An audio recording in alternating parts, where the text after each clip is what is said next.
오늘 하나님이 주신 말씀 보겠습니다. 마가복음이죠. 마가복음 9장 13절에서 1절에서 13절까지입니다.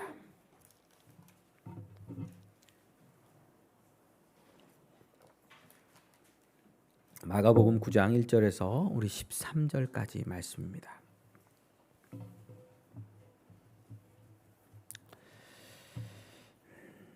제가 봉독해 드리겠습니다. 또 그들에게 이르시되 내가 진실로 너희에게 이르노니 여기 서 있는 사람들 중에는 죽기 전에 하나님의 나라가 권능으로 임하는 것을 볼 자들도 있느니라 하시니라. 엿새 후에 예수께서 베드로와 야고보와 요한을 데리시고 따로 높은 산에 올라가셨더니 그들 앞에서 변형되사 그 옷이 광채가 나며 세상에서 빨래하는 자가 그렇게 희게 할 수 없을 만큼 매우 희어졌더라. 이에 엘리야가 모세와 함께 그들에게 나타나 예수와 더불어 말하거늘 베드로가 예수께 고하되 랍비여 우리가 여기 있는 것이 좋사오니 우리가 초막셋을 짓되 하나는 주를 위하여 하나는 모세를 위하여 하나는 엘리야를 위하여 하사이다 하니 이는 그들이 몹시 무서워하므로 그가 무슨 말을 할지 알지 못함이더라. 마침 구름이 와서 그들을 덮으며 구름 속에서 소리가 나되 이는 내 사랑하는 아들이니 너희는 그의 말을 들으라 하는지라. 문득 둘러보니 아무도 보이지 아니하고 오직 예수와 자기들 뿐이더라. 그들이 산에서 내려올 때에 예수께서 경고하시되 인자가 죽은 자 가운데서 살아날 때까지는 본 것을 아무에게도 이르지 말라 하시니 그들이 이 말씀을 마음에 두며 서로 문의하되 죽은 자 가운데서 살아나는 것이 무엇일까 하고 이에 예수께 묻자와 이르되 어찌하여 서기관들이 엘리야가 먼저 와야 하리라 하나이까. 이르시되 엘리야가 과연 먼저 와서 모든 것을 회복하거니와 어찌 인자에 대하여 기록하기를 많은 고난을 받고 멸시를 당하리라 하였느냐. 그러나 내가 너희에게 이르노니 엘리야가 왔으되 기록된 바와 같이 사람들이 함부로 대우하였느니라 하시니라. 아멘. 바이블 타임이 새로 나왔습니다. 갑자기 끊어졌나요? 뭐가? 연결됐나요? 네. 온라인이 끊어졌다가 다시 연결된 거죠. 지금 혹시 한번 확인해 주십시오. 연결돼서 보이나? 갑자기 끊어졌으면 다시 또 접속을 해야 되거든요. 바이블 타임 우리 또 3호로가 준비됐습니다. 여러분들 꼭 신청하셔서 이걸 보시고 말씀 읽기가 일상 속에 자리 잡을 수 있도록 도와주시면 되겠습니다. 열심히 노력해 주시면 좋겠습니다. 그리고 코로나가 너무 심해지고 있죠. 좀 주변에 돌아보시면서 주의하시면서 함께 기도하시면서 하면 되겠고요. 지난 한 주간은 저희도 카페도 문을 닫았었습니다. 자꾸 우리 직원들 중에 코로나 걸린 분들이 나오니까 잘못하면 주일 예배에 제가 또 어려움을 겪을 수 있겠다 싶어서 한 주 쉬고 있었습니다. 그래서 좀 숨을 죽이고 있는 것이 낫겠다, 교회에 도움이 되겠다 하는 그런 생각에서 그렇게 했고요. 그리고 오늘 예배 후에는 또 우리 샘터장 모임 있으니까 함께 참여해 주시면 좋겠습니다. 샘터 편성도 새롭게 되었습니다. 이제 올해부터는 제가 편성표를 카톡방에 올려드리겠습니다. 여자 샘터 그리고 또 부부 샘터 이렇게 두 개의 샘터로 나누어서 진행을 하려고 합니다.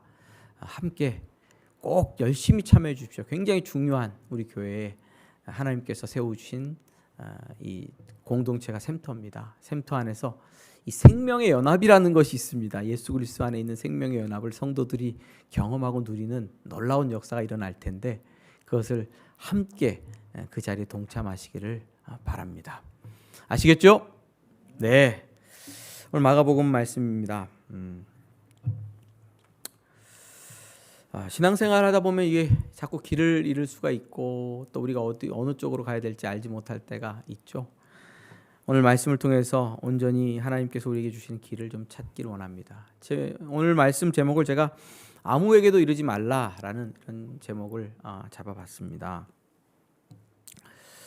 예수님께서는 복음서를 읽어보면 바이블 타임 읽으시다가 그런 생각 해보신 적 없습니까? 왜 자꾸 말하지 말라 그럴까?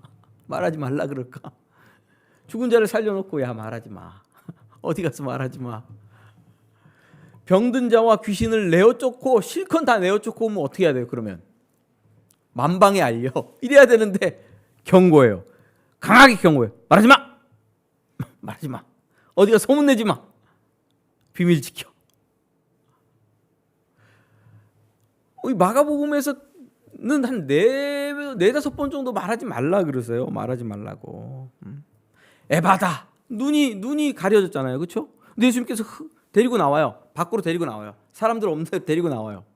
사람들 있는 데서 해야 효과가 있잖아요. 사람들 없는 데로 데리고 나와가지고 마을 밖으로 흙으로 이렇게 갖고 눈에다 바르면서 에바다. 그리고 마을로 들어가지 말래요. 눈 떴거든요. 너 들어가서 가족들과 친구들과 교인들과 샘터 사람들에게 다 말해. 예수님께서 내 병을 치료해 주셨다. 내 눈을 낫게 해주셨다고. 그래야 맞잖아요. 우리 생각에는. 근데 예수님 뭐라 그래요? 마을로 가지 말라 그래요. 제가 깜짝 놀랐어요. 마가복음 읽으면서 왜 마을로 가지 말라 그래. 가라가 다이렉트로 가서 말해. 이렇게 해야죠.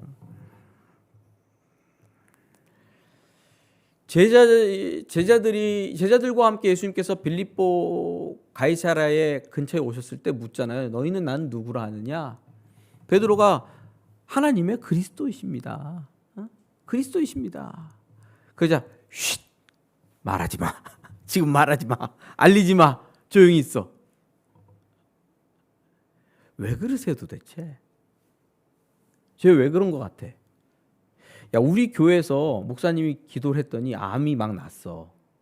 그럼 어떻게 해야 될까? 가서 전해야 되겠지. 근데 그렇게 하지 말라는 거예요. 우리 교회 와서 같이 기도했더니 막 사업이 막 번성하고 고통에서 떠나가고 귀신이 나가고 막 난리가 났어요. 그럼 어떻게 해야 돼요? 우리 교회 와봐. 우리 교회 와봐. 그래야 되는데 예수님은 거꾸로 뭐예요? 말하지 마. 오늘 9장에는 어떤 말이 기록되어 있냐면요. 예수님께서 제자들을 데리고 산에 올라가세요. 근데 엿새 전에 뭐라고 말하냐면 너희들 중에 하나님의 나라가 권능으로 임하는 것을 볼 자가 있을 거다. 그렇게 예언을 하세요. 그리고 6일이 지난 후에 예수님께서 베드로, 야고보, 요한 세 사람을 데리고 갑니다. 산에 올라가세요. 산에 올라갔더니 어떤 일이 있습니까? 예수님이 변화되셨어요. 근데 마가의 표현이 제가 좀 날것, 좀 투박한 표현을 써요. 사람이 빨래를 하는데 그렇게 희귀할 수 없더라. 너무 희어졌는데 무슨 영광의 광채가 난다 이런 표현을 몰라요. 그냥 되게 거칠어요 표현이. 사람이 그렇게 희게 빨래할 수 없더라. 그렇게 표현을 써요. 희게 하얗게 광채가 났다는 거겠죠. 그러니까 예수님께서 천상의 모습으로 보이시고 드러나신 거죠. 근데 엘리야와 모세가 같이 나와서 예수님과 함께 대화를 합니다. 얼마나 영광스러운 모습이에요. 그럼 그걸 뭘로 찍어야 돼? 빨리 핸드폰 꺼내가지고 찍어야죠.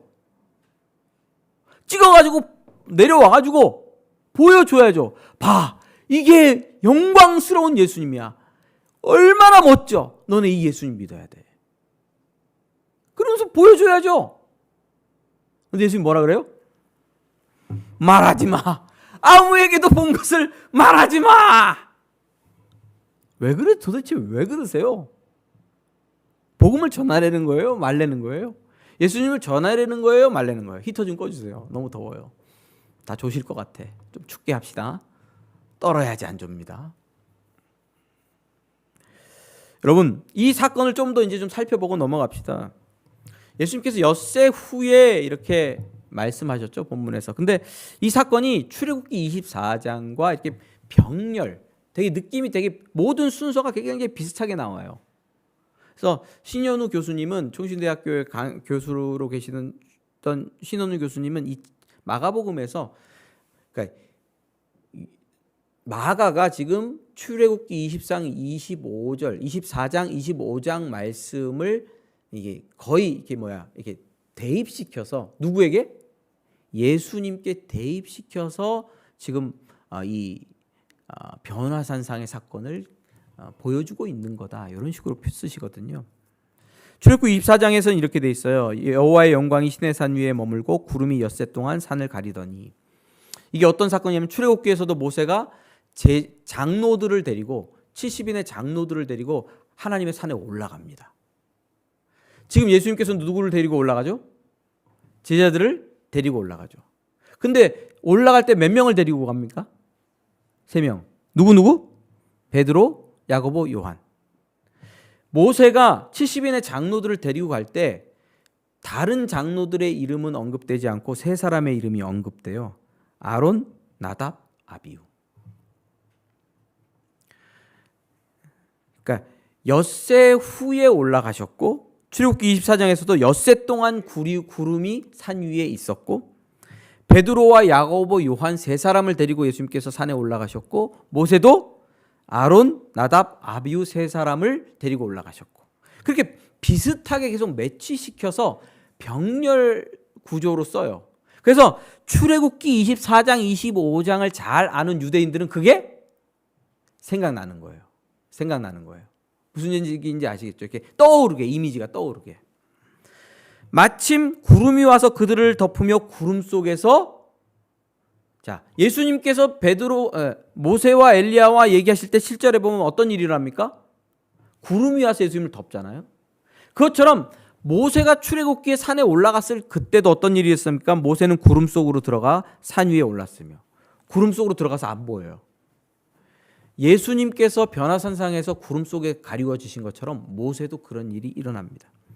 그 후에는 어떤 일이 일어나냐면 모세와 하나님이 말씀하시거든요. 출애굽기 25장 여호와께서 모세에게 말씀하여 이르시되. 근데 예수님도 구름 속에 들어가신 후에 하나님의 음성이 들려요. 구름 속에서 소리가 나서 이는 내 사랑하는 아들이니 너희는 그의 말을 들으라. 이게 이 스토리의 구조, 이야기의 내용이 거의 비슷하게 병렬로 딱 놓고 딱 이렇게 합치면 합쳐질 정도로. 그래서 여러분 예수님 이야기를 읽으면 출애굽기 24장이 생각나요. 25장이 생각나요.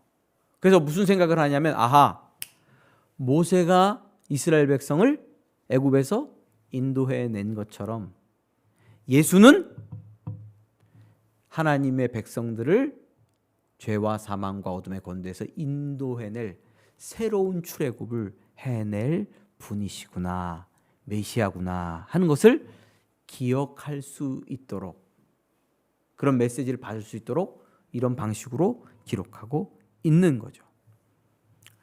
그런데 여러분, 왜 아무에게도 말씀하지 말라고 했을까요? 말하면 더 잘 믿지 않았을까? 병 고친 것도, 귀신을 내어 쫓은 것도, 죽은 사람을 살린 것도, 천상적인 존재로 변화하신 것도, 그가 그리스도이신 것도 드러내지 말라고 경고하신 이유는 뭐냐? 그렇죠? 도대체 뭘까? 이런 모습이 매력적인 모습이잖아요. 오병이어의 기적을 베푸신 게 얼마나 매력적입니까? 영광스러운 천상적인 모습으로 변화된 것은 얼마나 아름다운 모습이에요. 이런 것을 보여줘야죠. 핸드폰이 없으면 그림으로라도 그려서 보여줘야죠. 찍지 못하면. 근데 왜 말하지 말라고 했느냐? 자, 여기서 중요한 것은 우리가 알 것은 지금은 말하지 말라는 겁니다. 언제는 말할 수 있습니까? 언제는? 예수님이 고난당하시고 십자가에 죽으시고 부활하신 이후에는 말할 수 있어요. 그때 말하라는 거예요.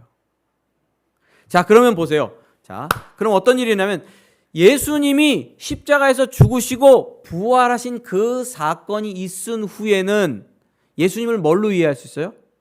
오병이어의 기적도 십자가 사건을 통해서 이해할 수 있게 되고, 변화산상의 기적도 십자가의 사건을 통해서 이해할 수 있고, 또 병자들을 고친 모든 사건들도 십자가의 기적으로 이해할 수 있는 때가 오는 거죠. 지금은 그런 때가 아니에요. 잘못하면 예수님을 오해하는 일이 생길 수 있기 때문이죠. 당시 유대인들은 예수님이 그리스도, 메시아랑 그리스도랑 똑같은 말이거든요. 메시아는 히브리 말이고 그리스도는 헬라어 말이에요. 그리스 말이에요. 제가 병용해서 쓸 테니까 알아서 들으십시오. 메시아가 와서 자신을 구원할 것이라는 예언을 믿고 있었어요. 그렇죠? 불병거를 타고 누가 오냐면 엘리야가 와요. 엘리야가 와서 회복시켜요. 그리고 그리스도가 오실 길을 예비해요. 그러면 이 그리스도가 와서 세상을 다스릴 거다 이렇게 생각을 했습니다. 그런데 그때 이 사람들이 생각하고 있는 메시아는 누구예요? 어떤 존재냐 하면 힘과 권력을 가지고 이스라엘 백성들을 로마의 압제에서 건져낼 영웅적인 메시아. 요즘 우리 젊은이들이 좋아하는 슈퍼히어로. 배트맨, 스파이더맨. 스파이더맨 나 그거 파프로 홈인지 그건 안 봤는데 그거 노웨이 홈인가 하여튼 그거 못 봤는데 그런 어떤 영웅적인 존재를 갈망했어요. 그런 자들이 와서 힘으로 우리를 건져주고 구원해 줄 것을 소망했어요. 자, 이런 소망을 갖고 있는데 예수님께서 오병이어의 기적을 베푸신 것이 보여지면 사람들은 와! 예수님이 천상적인 모습으로 변화된 것이 보여지면 와! 예수님을 그런 모습으로만 오해해요. 그래서 자기들이 가지고 있던 메시아에 대한 정체성 그 안에서 예수님을 생각해버리고 예수님을 오해해서 믿는 잘못 믿는 일이 생기는 거죠. 이때 유대인들의 생각 속에서는 메시아는 고난당하면 안 돼요. 고난당하면 뭘 하겠어? 십자가에서 죽으면 뭐 하겠어? 재호야, 네 인생을 하나님이 도와주셔야 되는데 하나님이 죽어버리면 못 도와주겠지. 그럼 그 하나님은 믿을 필요가 없겠지. 그 하나님이 부활했긴 했는데 또 하늘로 올라가면 못 도와주겠지. 그러면 그 하나님을 믿을 필요가 없겠지.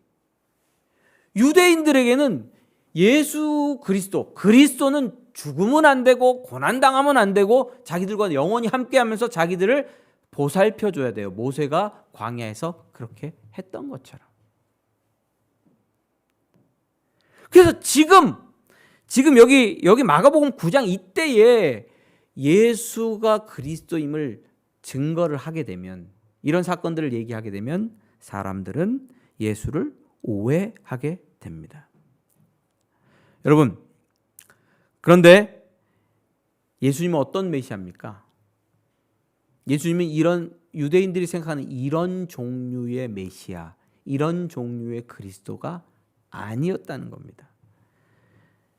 예수님께서는 이 땅에 그 폭력을 행사하러 오신 분이 아니에요. 힘을 드러내셨어요. 힘이 있다는 걸 알리셨어요. 근데 그걸 행사하고 그것으로 통치하려고 오진 않았다는 거죠. 창조주죠. 세상을 다스리는 권세가 있죠. 그러나 그것으로 세상을 뒤집으려고 오신 분이 아니라는 거죠. 병도 고치고 먹을 것도 주시고 인생을 바꾸는 능력과 지혜도 있으시죠. 그러나 예수께서 오신 것은 더 근본적인 문제를 해결하러 오셨다는 거예요. 더 근본적인 문제. 그것은 죄의 문제죠. 죄의 문제가 해결되지 않으면 세상에 아무리 많은 돈을 주고 먹을 것을 주고 성취와 성공을 주고 좋은 것을 주어도 소용이 없어요. 소용이 없어요. 아무런 소용이 없어요. 그리고 세상이 이미 단지 고쳐서 해결될 상황이 아닌 것을 알기 때문에 세상에는 완전히 새로운 생명, 새로운 생각, 새로운 가치관, 새로운 몸 이런 것이 주어져야 된다는 걸 아시기 때문에 예수님께서는 십자가에 달려 죽으셨죠. 자, 한번 봅시다. 자, 저를 한번 좀 보세요. 여러분, 뭐가 있으면 신앙생활이 잘 돼요? 돈을 좀 주시면 기도하는 대로. 젊은이들은 좀 미래에 성공하고 싶잖아요. 우리 교회 애들이 하버드 대학도 가고 예일 대학도 가고 그럼 좋잖아요. 그럼 하나님 그걸 왜 안 주시나? 저희 부모님은 지금도 저를 위해서 죽도록 기도하십니다. 진짜 평생 기도하셨어요. 그럼 좀 공부를 잘해가지고 삼수도 안 하고 총신대학 나온 후에 대학원 나온 후에 하버드 대학 가서 박사도 받고 큰 교회 가서 영광스럽게 하면 되는데 왜 안 이루어 주시냐? 하나님 살아계신 거 맞냐? 굉장히 쉽게 생각해 보면 그럴 수 있잖아요. 김현수 선생님 왜 안 해줄까? 1. 기도가 모자라서. 2. 믿음이 모자라서. 도대체 왜? 키가 작아서? 얼굴이 못생겨서? 하나님 다 하실 수 있잖아요. 왜 안 해줘요? 다 하실 수 있는데 왜 안 해줘요? 우리 자녀들을 하나님께서 성공적인 인생으로 정말로 우리 자녀들이 잘 됐어.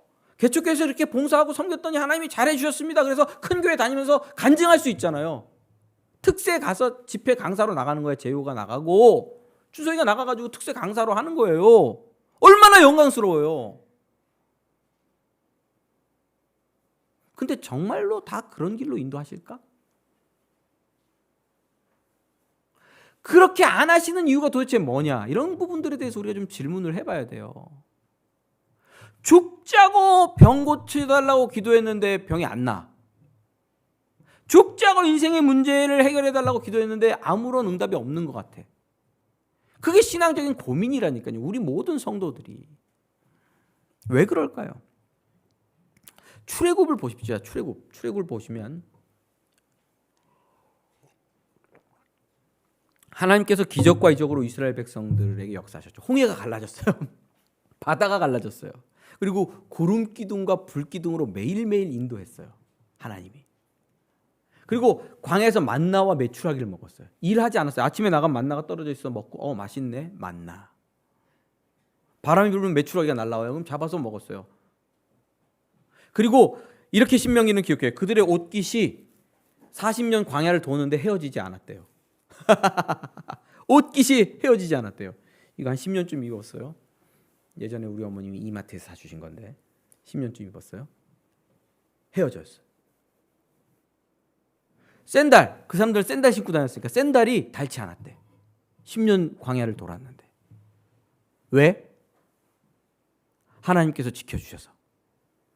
자, 한번 물어보겠습니다. 그리스도인들 중에 오늘날 그리스도인들과 이런 하나님의 위대한 능력의 역사를 경험한 공동체가 있느냐? 있어요, 없어요? 있어요? 없어요. 자, 그럼 물어볼게요. 이때 이것을 경험한 사람들은, 이스라엘 백성들은 하나님을 잘 믿었는가? 어떻게 됐어? 하여간 어떻게 됐을까? 잘 믿었을까? 이게 아우르타야. 잘 믿었을까? 잘 믿었을까? 광야 왜 40년 돌았어요? 원망하고 불평하고 하나님 불신하고. 만나를 먹으면서도 하나님 없어. 만나를 먹으면서도 아침에 떨어진 기적의 만나를 먹으면서도 하나님 없어. 하나님 우리를 사랑 안 해. 구름 기둥과 불 기둥이 있는 그 앞에서도 하나님은 없어. 우리는 하나님 말고 다른 신을 섬길 거야. 우리는 세상에서 성공할 거야. 이스라엘 백성들은 도대체 왜 그래야 되냐고. 왜? 오늘날로 말하면 암이 났고 그리고 인생이 막 변화되고 돈벼락을 맞고 하나님 내가 내일 돈벼락을 내려주리라 꿈에 나타나가지고 말씀하셨는데 아침에 일어나니까 진짜 문을 열었더니 10,000원짜리가 50,000원짜리가 택배로 오고 막 사과상자에 담겨갖고. 그러면 예수 잘 믿을 것 같은데 이스라엘 백성들은 보니까 그래도 하나님을 섬기지 못하고 광야에서 우상을 섬기다가 쓰러져 죽었다는 거예요. 왜? 하나님이 은혜를 더 베푸셔서 약속대로 가나안 땅을 주셨어요. 가나안 땅에 다 들어갔어요. 아니 부동산을 그렇게 줬는데 부동산 없던 우리에게 부동산을 주시면 얼마나 감사해. 부동산 주셔서 감사합니다. 가나안 땅을 다 주셨는데 그러면 잘 섬겼어야 될 거 아니야 하나님을. 거기 가서 뭐를 해요? 그 부동산 가서 그 부동산에 붙여있던 부적을 보고 바알과 아세라를 섬기는 거야. 이 땅의 주인은 바알과 아세라구나. 그리고 섬기는 거예요. 엎드리는 거예요. 그 땅 누가 줬는데? 그러다가 결국은 아수르로 포로가 되어 잡혀가고 바벨론으로 포로가 돼서 잡혀가는 게 구약의 역사의 끝이에요.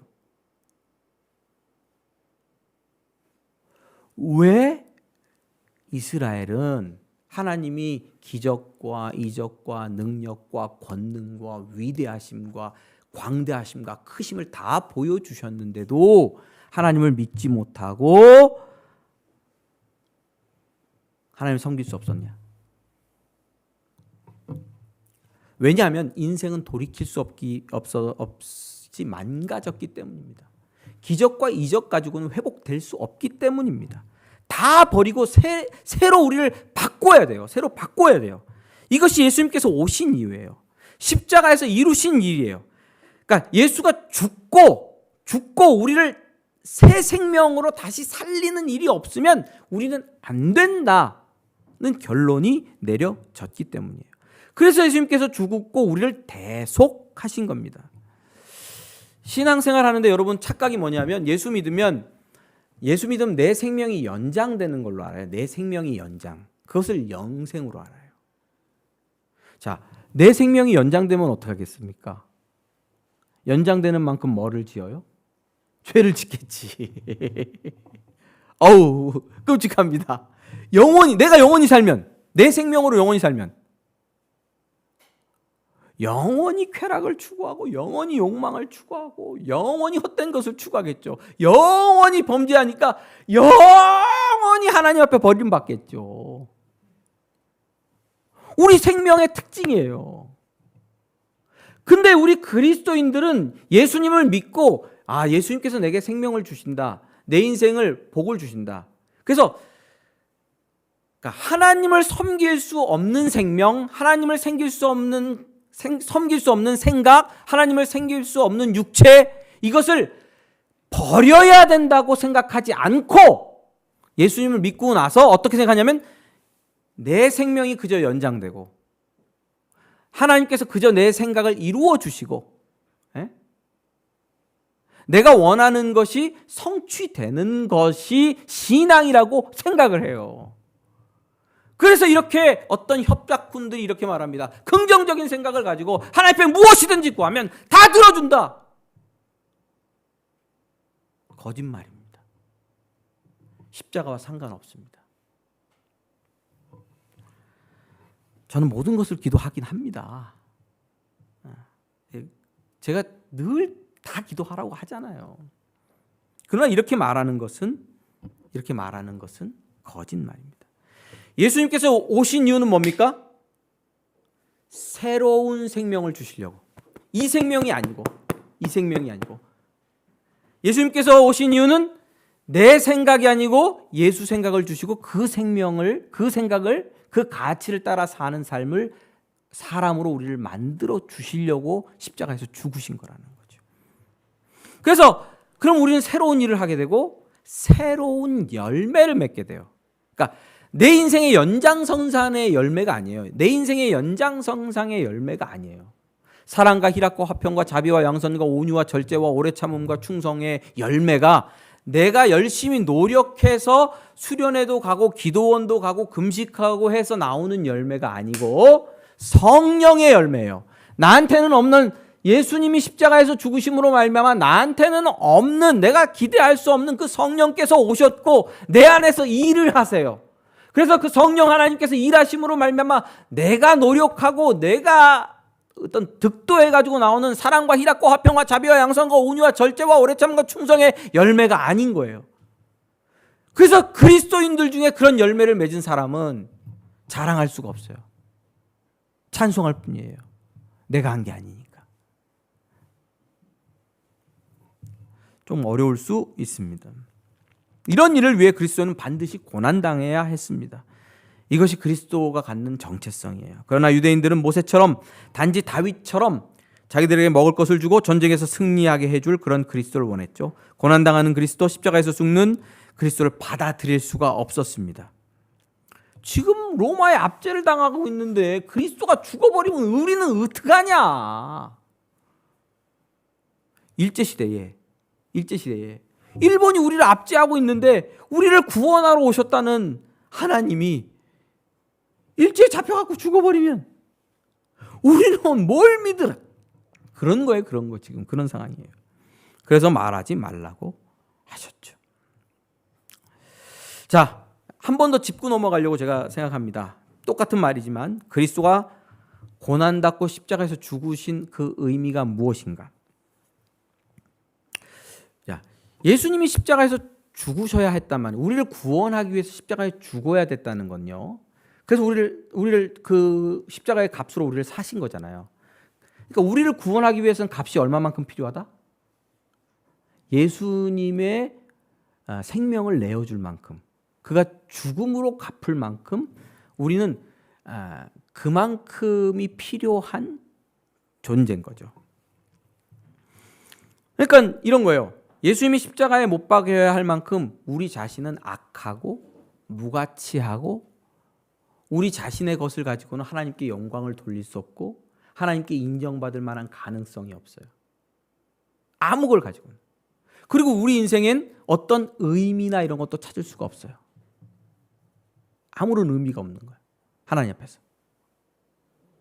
그래서 예수님께서는 니네 걸로는 안 되니까 자기가 어떻게 하겠다? 내가 죽고 내 걸로 주겠다.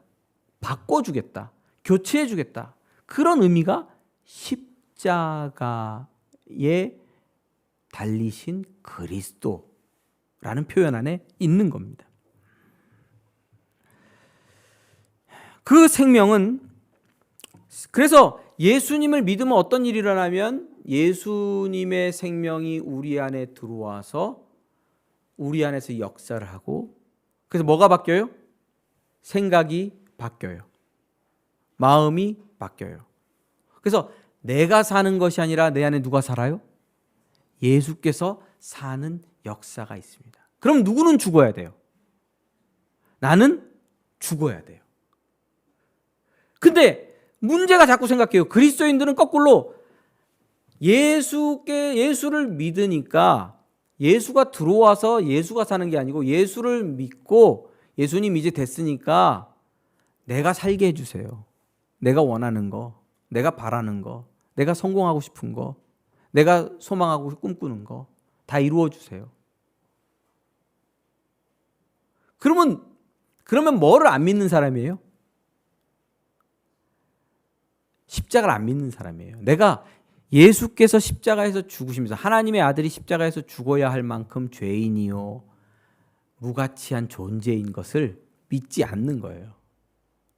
내 생명은 여전히 가치 있고 내 꿈은 여전히 가치 있고 내 기도는 여전히 가치 있고 내가 하나님 앞에 간구하는 것은 여전히 가치 있으니까 해 주십시오. 의미 있지 않습니까? 주님, 내 기도가 의미 있지 않습니까? 왜 안 해줍니까? 대학 붙으면 하나님께 영광 돌리겠습니다. 연예인들이 높은 자리에 올라가면 그러잖아요. 하나님께서 도와주셨다고. 난 광수, 누구지? 이광수? 광수가 뭐 하나님 아버지께 감사드립니다 그러는데 마음에 감동이 되긴 하더라고요, 저는. 근데 그러면 빌빌거리면 하나님 아버지께 감사를 못하는 거야? 한번 물어볼게요. 개그맨이 되고 연예계 진출하려고 그러는데 실패했어. 자꾸 대리운전해. 그런 그리스도인은 하나님께 영광을 못 돌립니까? 한번 물어볼게요.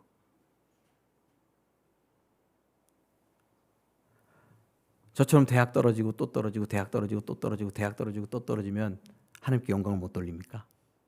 여쭤볼게요. 가정이 깨지고 인생이 깨지고 그럼 하나님께 영광이 안 됩니까? 똥구멍이 째져라 가난하고 늘 어렵고 그럼 하나님께 영광을 못 돌립니까? 아니라는 거죠.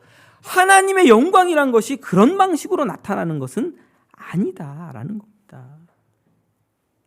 생명의 역사를 따라서 하나님이 주시는 그 새로운 생명을 따라서 가도록 그리스도께서 우리를 위해서 십자가에서 죽으셨다는 겁니다. 바울이 이렇게 얘기합니다. 그러나 나도 육체로 신뢰할 만하며 만일 누구든지 다른 이가 육체를 신뢰할 만한 것이 있는 줄로 생각하면 나는 더욱 그러하리라.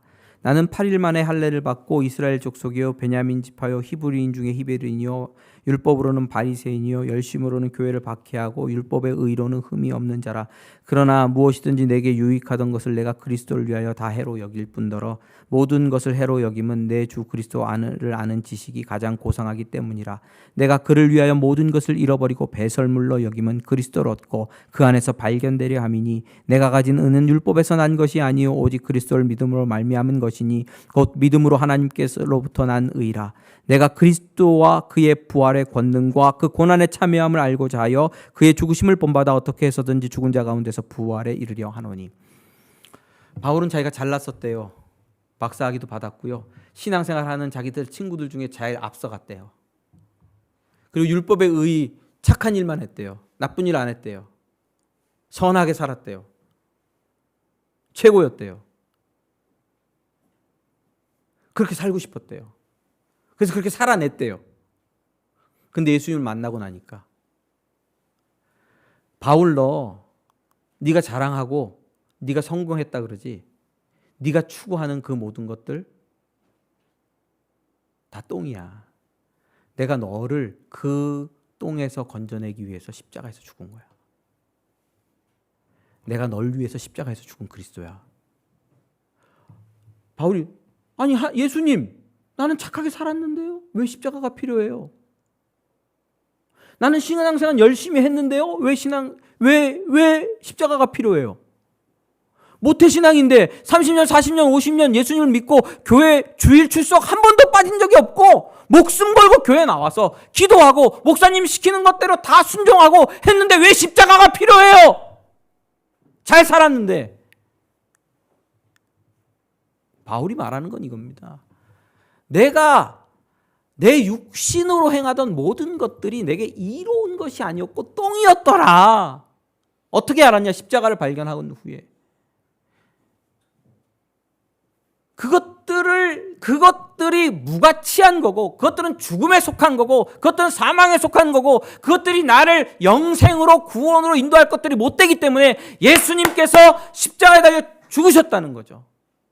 그래서 지금 자기에게 이익이 되었던 그것, 유익한다는 표현은 이익이란 뜻입니다. 이윤이 되었던 그것을 나는 지금 배설물로 여긴다. 그리고 예수를 잡으러 쫓아간다. 이것이 이런 마음이 오늘 마가복음에서 우리 마가복음 8장에서 말하는 자기를 부인하고 자기 십자가를 지고 예수님을 따라가는 겁니다. 자기 생명을 부인한다는 거예요. 그럼 자기 기도도 부인해야 되겠죠. 자기 소망도 부인해야 되겠죠. 자기 영광도 부인해야 되겠죠. 그리고 예수를 따라가야 되겠죠. 어떻게 따라갑니까? 성령을 부어주시고 생명의 역사를 따를 수 있도록 이끄시고 인도해 주십니다. 자기를 부인하는 그 길에 성령께서 함께 하셔서 역사하시기 때문에 우리는 따라갈 수가 있습니다. 젊은이들이 기도하면서 실망해요. 교회 나와서 교회에서 기도하면서 실망해요. 나도 열심히 해서 연예인들처럼 스포츠 선수들처럼 기업가들처럼 뭐 네이버 카카오 만든 사람들처럼 게임업체 만든 사람들처럼 어떤 신화적인 삶을 살고 싶어 하죠. 그게 안 되니까 우울해요. 다 실패자야. 우리나라 온 땅 젊은이들 다 실패자야.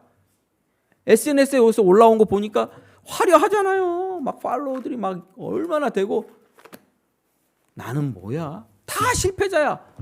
우리 젊은이들은 다 실패자야. 다 루저야. 헛된 영광을 추구하니까 그렇게 되는 거죠. 늘 실망하죠. 저는 제가 그렇게 잘 아는 이유가 뭐냐면 제가 이제 목회를 이제 하려고 90년대 이제 학번이잖아요. 그때는 한국에 막 대형 교회들이 막 순복음 교회가 막 10만 명? 하여튼 이렇게 막 성장할 때예요. 그리고 뭐 사랑의 교회, 소망교회, 온누리교회, 광림 하여튼 뭐 이 수만 명대 교회들이 막 갑자기 쫙 성장했어요. 그래서 우리 신학생들에게 소망을 줬어요. 열심히 하면 우리도 저렇게 될 수 있다. 기도 열심히 하면 그렇게 될 수 있다. 그런 분들이 학교 오셔서 맨날 설교했어요. 설교해 주시고 그럼 아멘으로 받고 아멘 아멘. 그 교회 다니면서 청년부 시절부터 전사하는 친구들도 있었고 아멘 아멘. 신화 이루어지지 않을 신화, 예수님을 대적하는 신화, 내 영광과 내 육신의 안목과 정욕을 따라가는 신화, 내 생명의 확장, 그냥 내 생명의 확장, 내 이름의 확장, 내 영광의 확장, 내 권력의 확장을 추구하는 기도와 신앙을 버리라고 주님께서 오늘 저에게도 말씀하시더라고요. 여러분, 무리와 제자들을 불러 이르시되 누구든지 나를 따라오려거든 자기를 부인하고 자기 십자가를 지고 나를 따르라. 예수님께서 베드로에게 말씀하셨죠. 넌 나를 누구라 하느냐? 하나님의 그리스도입니다. 야, 내가 십자가에서 죽고 고난당할 거야. 그러자 베드로가 절대 안 됩니다. 예수님을 꾸짖어요. 표현이 예수님을 꾸짖어요. 말리는 게 아니고 꾸짖어요. 예수님은 그렇게 하면 안 됩니다. 당신은 힘과 능력과 권능을 가지고 폭력을 가지고 이 세상을 지배하십시오. 로마를 깽판 내고 무찌르십시오. 이스라엘 백성들을 살려주십시오. 그리고 나를 국무총리로 세워주십시오. 예수님께 뭐라 그래요? 사탄아 내 뒤로 물러가라. 사탄아 내 뒤로 물러가라. 누구든지 나를 따라오려거든 자기를 부인하고 자기 십자가를 지고 나를 따를 것이니라. 한번 여쭤보겠습니다. 자, 봅시다. 나는 예수님을 그리스도로 믿는가? 어떤 그리스도로 믿는가? 십자가에서 나 때문에 십자가에서 죽으시고 고난당하시고 부활한 그리스도로 믿는가? 그래서 나는 내 존재가 하나님의 아들이란 분이 십자가에 달려 죽을 만큼 죄로 물들었고 어둠 가운데 있고 회생 불가능한 존재인 것을 알고 나를 부인하고 예수님이 주시는 생명을 받아 그 생명의 힘과 능력을 따라 예수님을 따라가는 제자의 삶을 살기를 원하는가? 그 생명의 능력을 따라 열매 맺는 하나님의 백성으로 살기를 원하는가? 아니면 예수님을 믿으면 내 죄를 사해 주시고 내 인생을 도와주셔서 내 사업이 잘 되고 내 가정이 잘 되고 내 학업이 잘 되고 내가 꿈꾸고 소망하는 것이 다 이루어지도록 하시는 그런 내 인생의 조력자 정도로 예수를 믿는가? 그래서 그 조력자가 활동을 잘 안 하니까 실망하고 좌절하고 기도하다가 날마다 원망하는가? 왜 안 들어줘? 원망하고 불평하는가? 어느 편에 서 계십니까?